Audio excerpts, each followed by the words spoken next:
Mill insisted that my baby was going to be a boy, and started acting out when we found out she's a girl.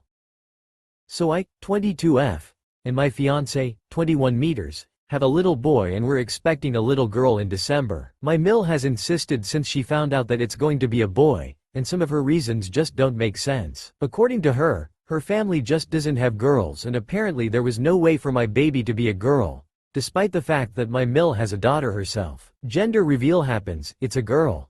My fiancé and I are thrilled, of course. We'd been wanting a little girl, so it was good news. The whole time after everyone found out, my Mill spent that time telling my entire family that her family just doesn't have girls, and generally making a fool out of herself. I think it's important to note that she's had a weird relationship with my fiancé his entire life. She emotionally depended on him for a lot while he was growing up, and we've both taken steps to shut this down and ensure she doesn't do the same with our son. After the gender reveal, my fiancé and I went to hang out with some friends. We were going to take our little boy, but he had skipped his nap and was super grumpy, so we let Mill watch him for the evening. We had fun with our friends. We even went and bought some baby clothes at Target. That's where the issues started. When we got home, I pulled the baby clothes out to show Mill because I was excited to finally have my little girl. This heifer looked me in the eyes and said, "Make sure you keep your receipt. You could always have a miscarriage." I literally had no words. I was so shocked that she'd say something like that. I ended up leaving the room and waiting for my fiancé to boot her out so I could be upset and cry in private. After that I stopped responding to her texts and calls. I couldn't get over her disgusting comment, and that coupled with her overbearing behavior and constantly stomping on our boundaries was just too much. She finally texted my fiancé today asking if she did something wrong,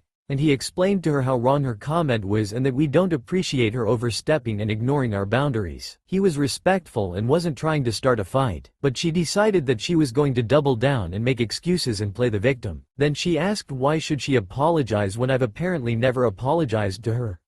Like, what do I have to apologize for? Every past misunderstanding, I've been the bigger person and apologized for my fiancé's sake. She started being dramatic, saying, "Tell your son that grandma said it was nice knowing him." So he told her if that's how she's going to be, then it is what it is. I have her blocked now, and he isn't responding to her. I feel a little guilty because she's his mom, but in the same breath I'm not going to tolerate being disrespected and being treated so disgustingly. I also refuse to let my children witness their grandmother treat me like this. I won't have them growing up thinking that this behavior is normal.